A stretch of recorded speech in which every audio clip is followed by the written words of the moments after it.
Raw took place tonight in Sacramento, California, and it's been confirmed now that Seth Rollins is not faking his injury, as the show opened with Adam Pearce, who was in the ring to provide an update on Seth Rollins and the World Heavyweight Championship. The Vision interrupted him. Braun Breaker was holding the belt as he walked to the ring alongside Paul Heyman and Bronson Reed. Adam Pearce confirmed that Seth Rollins is injured, and he has vacated the World Heavyweight Championship. Hallelujah. Seth Rollins is boring. He has no charisma, and I'm glad he is off TV. I don't wish injury on him. I hope he gets well, but I don't want to see him. I don't want to see him be the centerpiece of the show. He is not a good focal point. He is not the type of guy to build a show around. He is boring. He sucks on the mic. No charisma at all. Just a very good worker. I don't want to see a show built around him, and I'm glad that he's gone for a while because I think the show will improve. And I think this was actually a much better Raw than in recent weeks, where you don't have to hear his fucking obnoxious cackling. I'm glad he's off the show. I'm not going to lie. But you had Pearce announce a Battle Royal tonight. Winner faces CM Punk for the belt at the Saturday Night's Main Event show in a couple weeks. And then Braun eventually hands the belt over to Adam Pearce, and then Paul just cuts his basic promo. Also, wanted to mention some news that some sad news. Sir Mo of Men on a Mission passed away. I think it was today is when we found the news. I'm not sure exactly when he passed, but R.I.P. to him, Mo. His real name, Robert Horn. Rest in peace, Robert Horn, a.k.a. Mo from Men on a Mission. I'm not too familiar with them. I've heard of them. I know who they are. I really watched wrestling until when I started watching wrestling, it was far after that time. So I'm not too familiar with their work. But I'm aware of Men on a Mission and Mo and him being in the WWF. So sad news to hear. And rest in peace to him. So Judgment Day was backstage. Finn Balor and Dominic Mysterio go back and forth. Roxanne Perez gives encouragement to Dominic Mysterio. There was a Liv Morgan photo in the background. I'm sorry, I just feel like I've seen this 1 million fucking times. And I'm not exaggerating. I've seen this so many times. I hate this Dominic Mysterio and Finn Balor teasing tension. It's been going on forever. Triple H just dragged shit out for... It feels this has to have been going on for over a year because they were feuding at WrestleMania. It has to be over a year now. I'm so fucking sick of this Judgment Day. This thing's run its course. I'm done with Judgment Day. I don't care about it anymore. Get rid of fucking Judgment Day. I'm pissed off. Keep Raquel and Roxanne as a team, but I do not give a fuck about Judgment Day anymore. It is so over. They are done, man. This group is over. They've overstayed their welcome. They need to cut them loose now. Have them go in separate directions. Judgment Day is over. So AJ Styles and Dragon Lee were out next, and you had Lillian Garcia doing the ring introductions for tonight. And she, of course, introduced the World Tag Team Championship match. Judgment Day, Finn Balor and JD McDonough defending their belts against AJ Styles and Dragon Lee, the team some refer to as AJ Lee. So, really good matchup here. A lot of near falls, a lot of breakups. I think AJ hit a Styles Clash for a close two. That was broken up, and there was a spot where it looked like Finn and JD were going to retain, but I think AJ broke it up. Eventually, AJ Styles hits the Styles Clash on Finn Balor. 1, 2, 3. AJ Styles and Dragon Lee, your new World Tag Team Champions. Good. Really happy. I'm sick of the Judgment Day. They've done nothing. They've been probably the worst Tag Team Champions in history. They haven't defended their belts in months. I mean, I don't remember the last Judgment Day title defense we've had. I hope this breaks it up. I'm so sick of this fucking faction. I don't care. I don't care about Finn and JD anymore. So I'm glad we have new champs.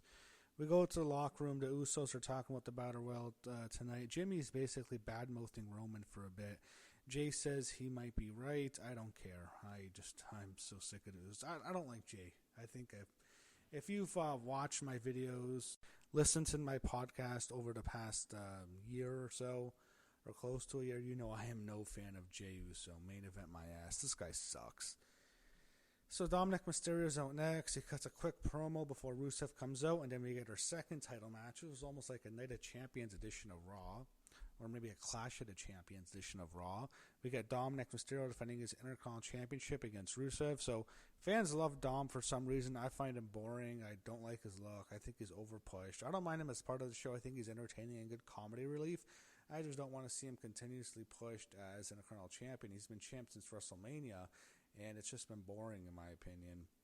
So Dom hit the low blow, 619 and a frog splash for the win. This was after Penta came out. Rusev punched him, and then Penta hit a DDT on Rusev after the match. I just feel it's time for Dom to lose this belt. I'm so bored of it. It's like, whatever. He can do the Eddie Guerrero gimmick all he wants. He just doesn't look like a star in my opinion. He's good comedy relief. He's entertaining. I'm just bored of him as Intercontinental Champion. So we see Maxine Dupree warming up backstage. Akira Tozawa was present, as was Otis. We haven't seen Otis in a while. He was there. So they show some MMA fighters in the crowd. They had Max Griffin there, and they also had Nate Diaz. I'm not surprised, motherfucker. That's when after he beat Conor McGregor in their first fight. That's what he said. It was a classic UFC fight. He lost the second fight, but he's an MMA legend. Really cool to see him there. I thought you might see some wrestlers interact with him, but I guess not. But that was cool. Then you have the Women's Intercontinental Championship up next. Becky Lynch defending her title against Maxine Dupree. Match 2 weeks ago was far better than this. It was a much better match than this was. So Becky attacked Maxine with the belt after near the end of the match, causing a disqualification. Leaves her lying in the ring. I don't want to see this anymore. I don't care about Maxine Dupree. People can say she improved. I don't care. She just doesn't look like a wrestler. She's like this tall stick figure who just doesn't look like she belongs in the ring. And yeah, she's improved. Look how much attention she's getting. She's getting free tutoring classes from Natalia. Yeah, if Natalia's taking that, people are telling Natalia to go train someone for free, basically. Anyone to become a good wrestler. It's just, I'm annoyed how much resources they're putting into her when they have all this talent coming up in NXT, and she just doesn't look like a wrestler. And I don't want to see her push. I don't care how much she's improved.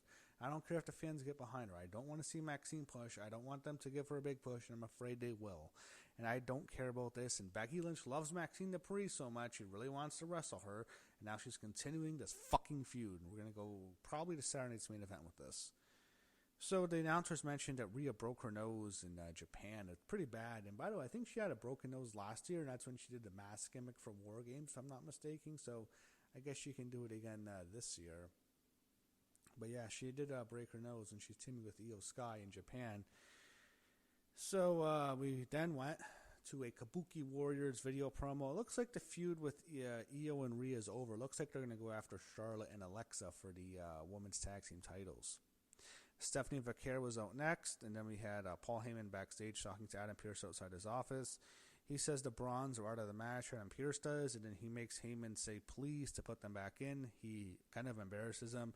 Heyman has to say please, but Heyman's such a rat. He's a weasel. He doesn't care. But then Pearce still says no. Becky Lynch confronts Paul Heyman. He's like trying to recruit her back into the division. She grabs his tie and she like threatens him, and she really rips into him.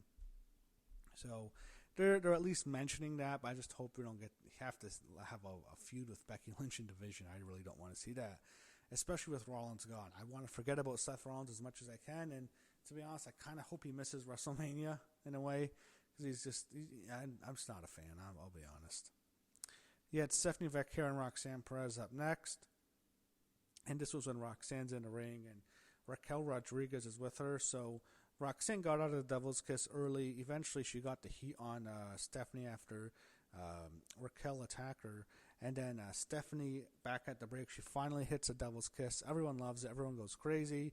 Roxanne took it right this time, unlike in NXT when I think Stephanie was like yelling at her in the match. And Roxanne didn't bend her knees to take the move, and she could have hurt Roxanne, and Stephanie was actually just protecting her. But this was definitely much better here. So eventually, Stephanie takes out both Roxanne and Raquel on the outside with a crossbody. And then she hit the Angel Wings on Roxanne Perez for the win. She didn't hit the SVB, and that surprised me. Maybe the Angel Wings is her new finish, but I prefer the SVB. So after the match, Raquel attacks Stephanie, and then Roxanne beats her down as well. And then the returning Nikki Bella comes out, makes a save, and she fights them off. Raquel actually booted Nikki, but then the scariest part of the whole show happens next as Roxanne's out after Nikki takes her out, and then as I mentioned, Raquel takes out Nikki with a boot.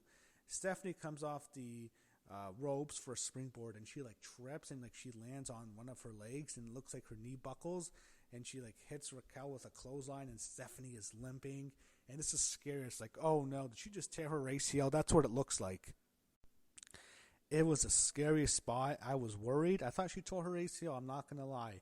She's limping after. I'm thinking, oh no, this is bad. But then eventually Nikki fights them off, and they stand tall together. And that was, I was worried. I was definitely worried about that. So we go backstage. Lyra Valkyria's talking to Adam Pearce. Bayley walks in, and Bayley then promised her a surprise next week. And I guess they had all the wrestlers last night at the San Francisco 49ers game. And I guess they were interacting with the team, and Bayley's a big fan, and he mentioned that. He had the Bronze in the locker room. Paul Heyman's there. He explains why they're on the Battle Royal. He mentions Brock Lesnar, so clearly something's happening there with Brock. Backstage, Stephanie thanks Nikki for having her back, and she's walking away here. They're walking together. She's not limping. Good sign, but I don't think she's quite out of the woods just yet.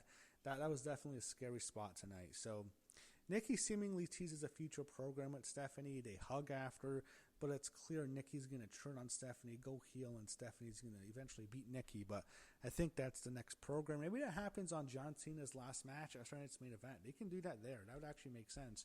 I guess Nikki can wrestle on the same night as her ex as he retires. I think she'd like that. But, yeah, I guess that's what they can do. But clearly that's going to be a program. I think it might actually be good for Stephanie. I just don't want it as a WrestleMania program. But as a program like in November, December, it really doesn't bother me that much. Usos make their Yeet entrance. I don't give a shit.